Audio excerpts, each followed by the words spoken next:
Bonjour, de retour à la Maison de l'Environnement de Grand Paris Sud pour aborder aujourd'hui la vie du compost. C'est intéressant de savoir ce qu'il s'y passe parce que c'est un véritable écosystème. Cette décomposition et cette transformation de la matière, elle va se faire par l'action des micro- et des macro-organismes.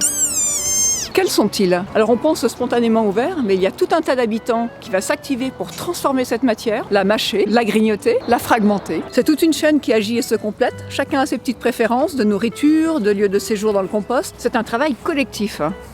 Tout d'abord, la vie microscopique. Alors ce sont les bactéries et les champignons. Ce sont les plus nombreux et les plus actifs. Les bactéries surtout, c'est plusieurs millions par gramme de compost. Ces bactéries, elles sont aérobies. Ça veut dire qu'elles ont besoin d'air pour se développer. D'où l'importance de bien brasser pour aérer le compost et de bien respecter l'équilibre matière sèche, matière humide.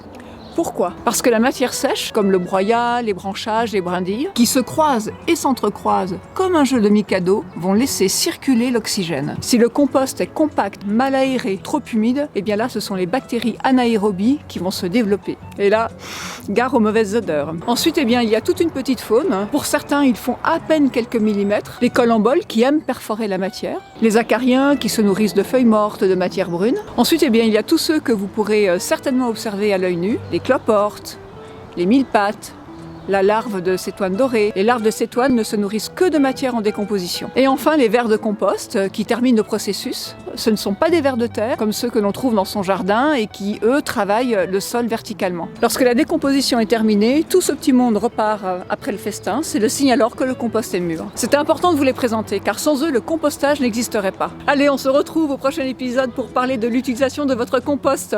À bientôt!